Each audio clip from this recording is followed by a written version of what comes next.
सोचो, एक दिन सुबह तुम्हारी आंख खुले और तुम्हारा घर मार्स पर हो। हवा थोड़ी पतली है, सूरज दूर है, पर तुम जिंदा हो और तुम्हारा शहर एक नया मार्स सिटी है। क्या यह सपना है या स्पेसएक्स इस सपने को सच करने के इतने करीब आ चुका है कि मार्स अब सिर्फ एक ग्रह नहीं, एक नई दुनिया बनने वाला है? मार्स, एक लाल ग्रह जहां कभी नदियां हुआ करती थीं। साइंटिस्ट्स कहते हैं मार्स पर कभी ओशंस थे, लेकिन 4 अरब साल पहले उसका मैग्नेटिक फील्ड खत्म हो गया और हवा स्पेस में उड़ गई। बचा क्या? एक सूखा बेजान प्लैनेट जहां टेम्परेचर -60 डिग्री सेल्सियस से भी कम है और ऑक्सीजन सिर्फ 0.13%। पर स्पेसएक्स के फाउंडर इलॉन मस्क ने कहा था, if we don't expand beyond Earth, humanity will die someday. और शायद इसी सेंटेंस ने मार्स का फ्यूचर बदल दिया। इलॉन मस्क का प्लान सिंपल है, लेकिन उसके कॉन्सिक्वेंसेस अनइमेजिनेबल हैं। Step 1, colonisation. 2028 तक स्पेसएक्स स्टारशिप के जरिए पहले ह्यूमंस को मार्स भेजना चाहता है।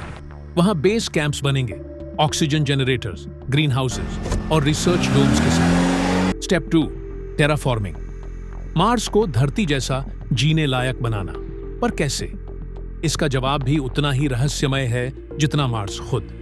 मार्स अब ठंडा है और अगर लाइफ चाहिए तो पहले हीट चाहिए। इलॉन मस्क ने एक बार जोक लाइक ट्वीट किया था, न्यूक मार्स, लेकिन साइंस कहती है वो जोक नहीं था। उनका मतलब था मार्स के पोल्स पर न्यूक्लियर एक्सप्लोजन्स करना, ताकि आइस कैप्स पिघलकर कार्बन डाइऑक्साइड रिलीज करें। ये CO2 मार्स के एटमॉस्फेयर को ठीक करेगा और हीट ट्रैप करना स्टार्ट करेगा, जैसे एक नेचुरल ग्रीन हाउस इफेक्ट। लेकिन एक सवाल है, अगर हमने मार्स को जिंदा कर दिया तो क्या वो हमारे कंट्रोल में रहेगा या अपना नेचर खुद लिखेगा? नासा ने एक एक्सपेरिमेंट किया था, मॉक्सी। ये डिवाइस कार्बन डाइऑक्साइड को तोड़कर ऑक्सीजन बनाता है और अब स्पेसएक्स उसी टेक को लार्ज स्केल में यूज करने की प्लानिंग कर रहा है। सोचो, मार्स के सरफेस पर हजारों मॉक्सा यूनिट्स लगाए जाएंगे जो धीरे धीरे हवा में ऑक्सीजन भरते रहेंगे। एक दिन आएगा जब मार्स पर हम बिना हेलमेट के सांस ले सकेंगे। लेकिन अगर हवा पॉइजन हो गई तो क्या हम अपने लिए जीवन बना रहे हैं या अपना अंत लिख रहे हैं? नासा के एक्सपेरिमेंट्स ने प्रूव किया है प्लांट्स मार्स की सॉइल में उग सकते हैं, बस उन्हें थोड़ी वार्मथ और वाटर चाहिए। इसीलिए स्पेसएक्स मार्स में ग्रीन डोम्स बनाने का प्लान कर रहा है, जहां बायो इंजीनियर्ड प्लांट्स रहेंगे। ये प्लांट्स कार्बन डाइऑक्साइड अब्सॉर्ब करके ऑक्सीजन छोड़ेंगे।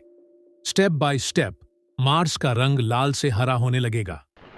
पर हर बार जब हमने नेचर को मॉडिफाई किया है, उसने हमसे अपना बदला लिया है। क्या मार्स भी एक दिन वैसा करेगा? मार्स पर ग्रेविटी सिर्फ 38% है अर्थ के मुकाबले। वहां रेडिएशन 200 गुना ज्यादा है। सोचो, अगर वहां कुछ जनरेशंस तक इंसान रहे तो उनका बॉडी, उनका दिमाग, उनका DNA बदलने लगेगा। उनकी स्किन रेडिएशन से डार्क हो सकती है, लंग्स पतली हवा में एडजस्ट हो सकते हैं और टाइम सेंस स्लो हो जाएगा। एक दिन ऐसा आएगा जब मार्स पर पैदा होने वाले ह्यूमंस अर्थ ह्यूमंस नहीं रहेंगे, वो एक न्यू स्पीसीज होंगे। और तब सवाल ये होगा, हमने मार्स जीता या मार्स ने हमें बदल दिया? 2025 के लेटेस्ट डेटा के हिसाब से मार्स के पोल्स के पास अनयूजुअल हीट एक्टिविटी मिली है। कुछ साइंटिस्ट्स कहते हैं ये नेचुरल नहीं, ये ह्यूमन इंपैक्ट है। स्पेसएक्स के सैटेलाइट्स ने मार्स के एनवायरनमेंट में ऑक्सीजन ट्रेसेस और डस्ट मूवमेंट डिटेक्ट की है। क्या मार्स अब जाग रहा है? क्या हमने उसके अंदर कुछ हिला दिया है? हर बार इंसान ने खुद को भगवान समझा है और हर बार उसने कुछ न कुछ खो दिया है। मार्स हमारा सपना है, लेकिन हर सपने की एक कीमत होती है।